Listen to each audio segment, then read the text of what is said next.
sharing? Lapitan? Off mic. Lalapitan ba? O ano?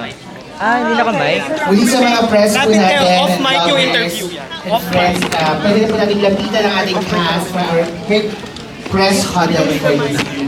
Sa mga guests po natin, mga fans po natin, pwede po tayo lumabas sa Cinema 11 para po sa ating MOS. Maraming salamat po for joining us this evening sa mga influencers and sa mga special guests po namin. Maraming salamat po for joining us tonight.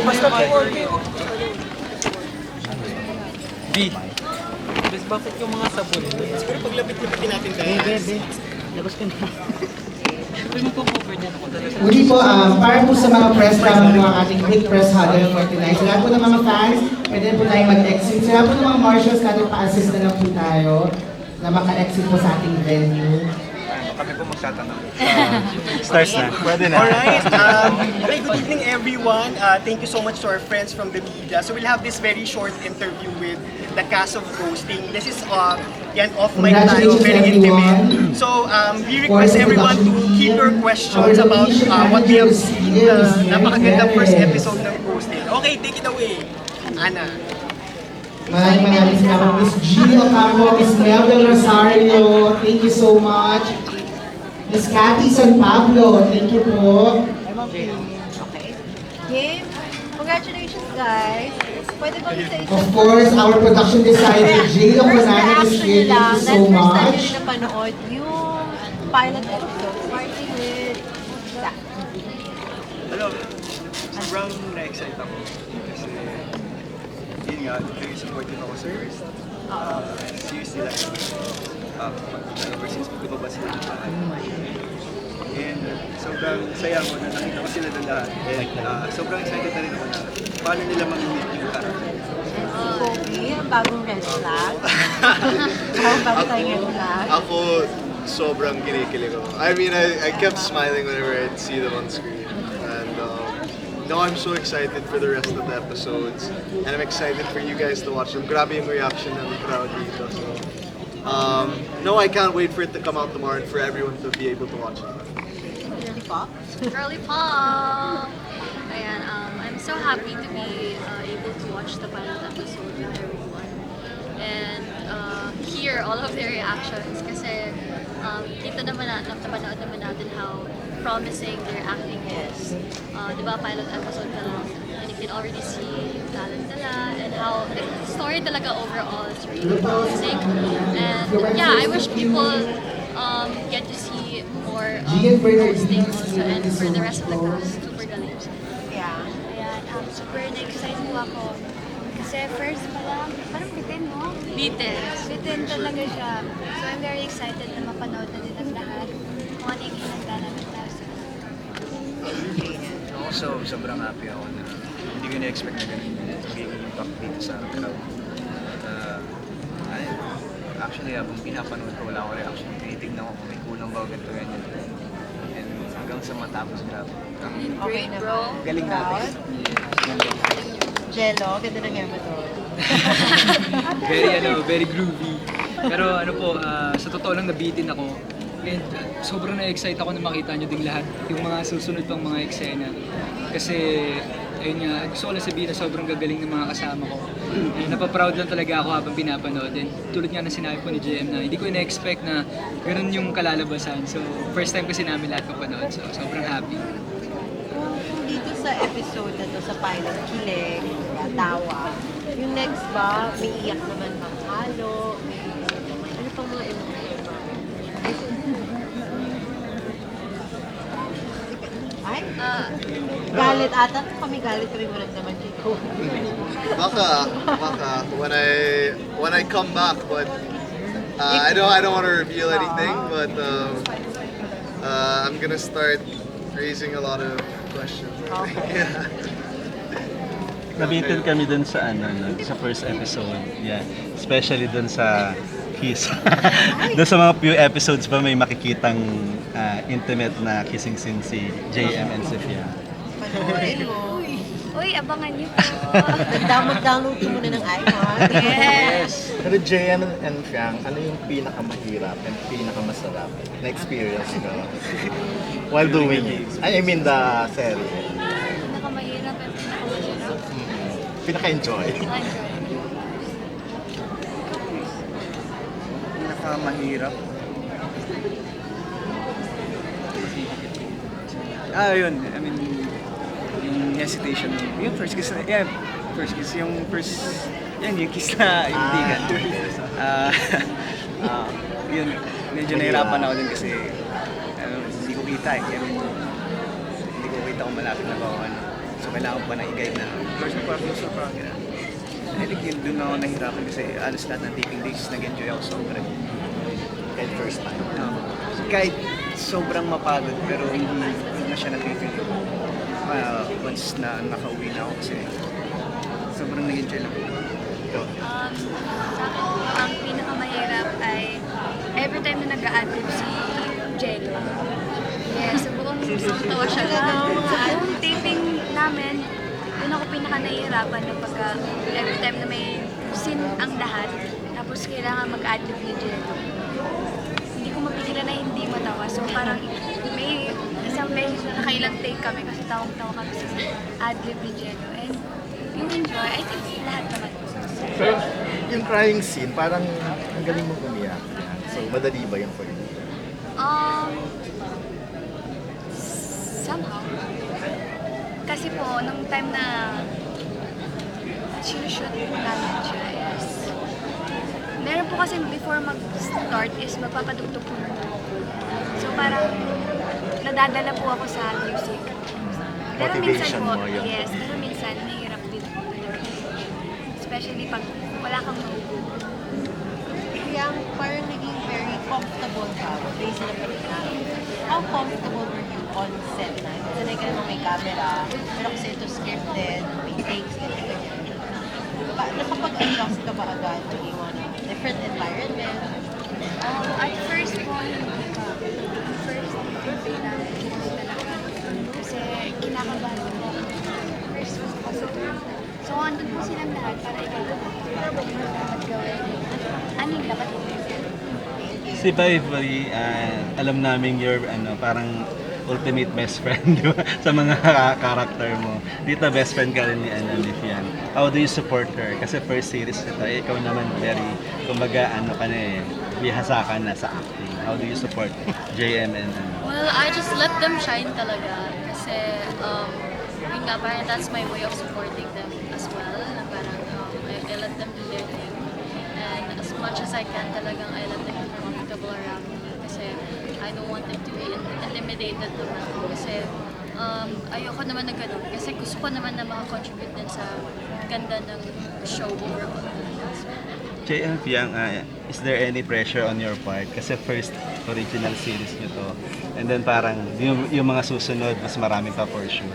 Is there any pressure on your part na supportahan kayo ng fans nyo dito sa first series nyo?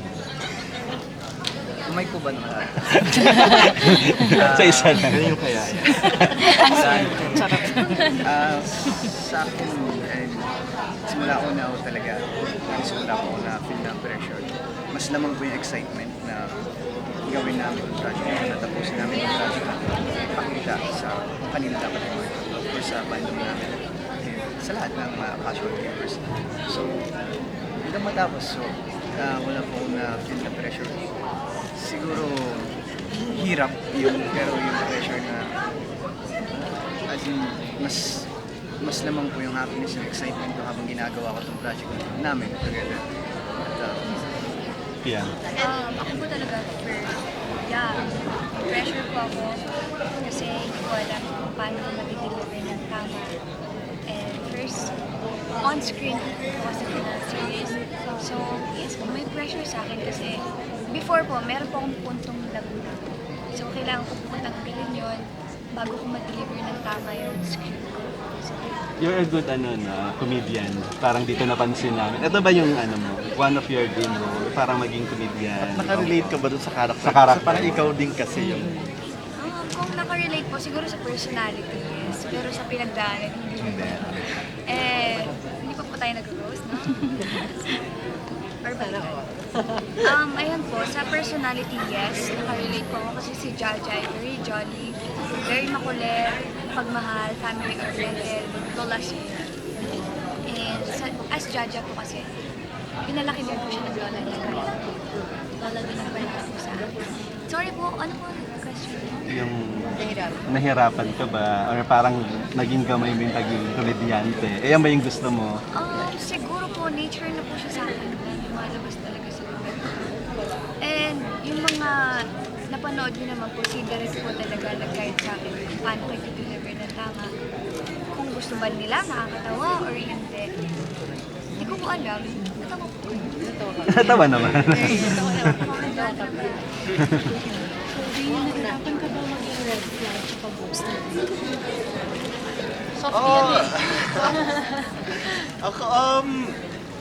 Actually, you know what? I don't really want to spoil anything, but so maybe Val isn't as bad as you guys think he is, just because he ghosted. But basta no, I don't think I had a no. I think he's not super red flag. Well, there is a point where he is a red flag. but Definitely a then- red flag. Yeah. Denying na red Yeah, flag. yeah. Such a red flag. Diba? Basta, I don't want to spoil anything eh. I don't want to spoil anything, but abangan nyo lang. Pero nahirapan ka ba? Ha? Portraying. Portraying a red flag. Oo naman. Of course. Okay. No, of course, it's hard because it's something that I wouldn't do in real life. But yeah, no, I mean, I enjoyed working with these guys, playing the character, and being the love triangle of them. So, saya po, saya. Sa Kakyang, actually okay din yung on-screen chemistry. In fairness. Nanonood ka pa nung... Ay, talagang ano? Kamusta naman? Like, how are you also able to... Okay kasi yung chemistry. How are you able to work together? Nung nanonood si Jake. Anong take? Nung Taping nila. mga eksena nila. Eksena mismo. Kala ko naman, okay. It was very easy to work with Fiam. She's sobrang professional. At first, when we had our photo shoot, medyo nervous pa ako. But we became comfortable with each other. We're friends. And yeah, no, she's very professional, very funny. And she's very good at ad-libs, I'm not gonna lie. Like, she'll just come up with stuff on the spot and I really get amazed. So it was very easy to work with her. Yeah. So maraming ad-libs din kayo on set. Like all of you may mga ay talaga. Paano yun eh? Yeah. Ang kulit nyo eh. Kami pong lima. Kami Kasi nga si eh. Alberto, bawal po siya mag-adlib. Masyado siyang stiff. You see, Jello, you mentioned maraming ad-lib. How was that like? Talaga bang makulit din si Jello? Ano po kasi, medyo bastos kami yung karakter ko. Actually, ano po nangyari sa eksena namin, kung ano pumasok sa isip talaga is, yung sinasabi na namin. Minsan nagtutulungan din kami, like sasabihin sa akin nila Jen, nila Pian, mga iba pang namin kasama. Ito gawin, sabihin mo kaya ito sa inyo. So, ang daming mga ganong eksena. So, mga kalokohan po namin, kami rin talaga yung mga natatawa. Lalo na ito, ang dami pong sinasabi, Basta. So super enjoy naman kayo. Yes, super. So sa akin, di pa lumabas yung character mo. Ano yung magiging character mo dito? Red flag, green flag. Ay, parang green flag si Brie. Kasi, paano ba? Panoorin nyo kasi Flag. malalaman nyo kung ano yung connection niya kay Jake. Sa lola ko. Pero na-reveal naman, di ba? Yes. Okay, we'll accommodate 5 more questions po. After this ghosting, what's next to JM Fiang? May mga upcoming projects. And ready na ba kayo sa big screen after the launching ng Iwan original After film? this po, meron po kami si Gratular JM. And pasok po siya sa MNT. Pinannounce na yan. Yes. Pero excited naman kayo manakot doon or matakot kasi this time comedy and then Super. Excited ako doon kasi ibang-iba yung role ko doon.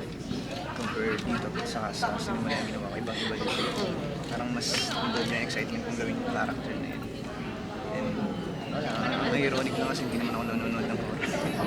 So, Pero puro excited ako. So, yung for JM and Alex, kasi visible naman kayo sa social media, pero first time niya makita sarili niya on the big screen, anong feeling na kapag, medyo nung una ba parang medyo na ilang ba kayo nung una, nakapag-adjust ba kayo? Anong feeling? Nakita niyo na sila sanay naman na. Ako po, unang kita ko sa mukha ko parang, ano ko yan? Parang hindi po ako sanay na makita talaga yung sarili ko. Pero, sana po, masanay po akong makita yung sarili ko sa big screen para wala nakakita. Pero habang pinapanood ko na po yung sarili ko, proud ka rin. Yes, I'm very proud of myself. And unti-unti naman po, nag-enjoy din ako. Feeling ko ako, hindi ako yung gumagalaw. Oo, na-enjoy mo. Yes, meron ako na. Ikaw naman, JM, kakaroon ka na rin ng Cinemalaya. So, kumusta naman yung experience mong mapanood? Ang laki, big, larger than life.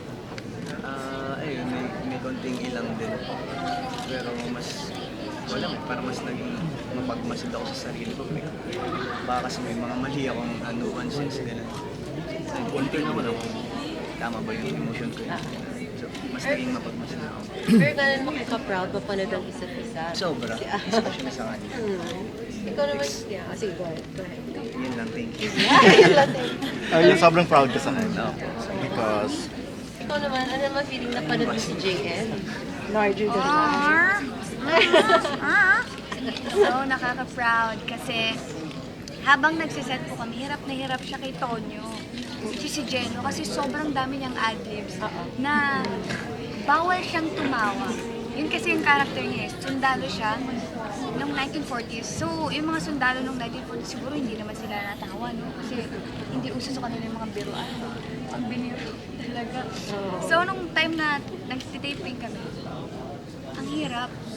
Nakikita ko nahihirapan siya every time na nag-a-adlib si Jello kasi nakakatawa talaga si Jello. Ayun, super nakaka-proud siya. Proud ako sa kanya. Are you critic of your own work? Kapag kayo nanonood kayo, dapat ginawa ko to, parang ganun, dapat improve ko to. May ganun ba kayong factor? Yes, especially dun sa river part nung sa akin. Hindi pala pantay yung makeup ko. Hindi ba namin napansin? Hindi namin napansin yan. Hindi pantay yung makeup ko nung pangit. Pero yun, siguro nung mga panahon yun, sobrang lamig po kasi ng tubig. Oo nga, at nahulog. Yes, umulan po kasi noon, tapos nag-tinate po ata natin mga 11 p.m. na. Super lamig talaga. And ayun, nung napapanood ko, sana ginawa ko tong adult na to, sana ginawa ko Pero proud ako sa sarili ko ng proud ko sa whole cast. Proud ako sa inyo. Thank JM. you. Okay, let's wrap up na po. thank you. Pwede photo na lang. Group Akin photo na na lang po. photo.